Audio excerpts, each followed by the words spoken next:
দর্শক, এই মুহূর্তে জাতীয় স্মৃতিসৌধে আছেন আমাদের সহকর্মী জুমাতুল বিদা। দেখব সেখানকার চিত্র। বিদা, ভোর থেকেই তো সর্বস্তরের মানুষ জাতির শ্রেষ্ঠ সন্তানদের শ্রদ্ধায় স্মরণ করছেন, এখনো দেখতে পাচ্ছি যে মানুষের প্রচুর ঢল। একটু সার্বিক চিত্রটা যদি দেখান। শুরুতেই আতিক আপনাকে বিজয়ের শুভেচ্ছা।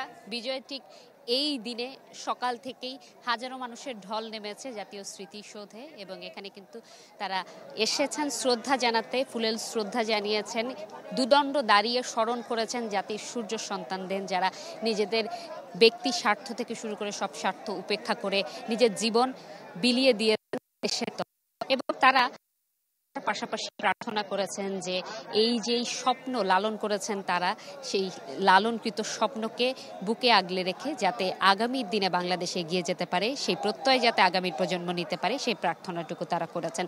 সকাল থেকেই একে একে রাজনৈতিক, সামাজিক, সাংস্কৃতিক সংগঠনের সদস্যরা আসছেন শ্রদ্ধা নিবেদনের জন্য।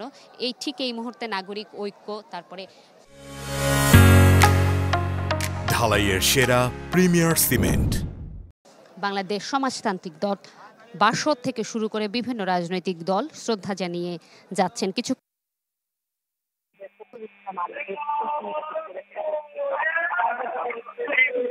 নিবেদনের কিছুক্ষণ পর গণমাধ্যমের সাথে কথা বলতে গিয়ে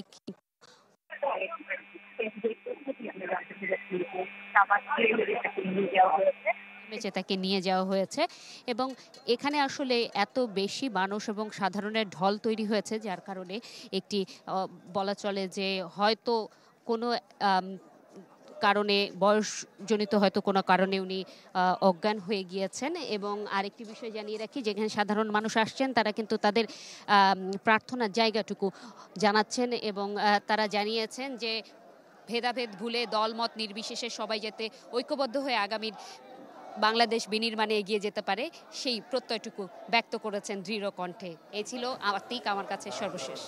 জি বিদা, অনেক ধন্যবাদ। যুক্ত হব।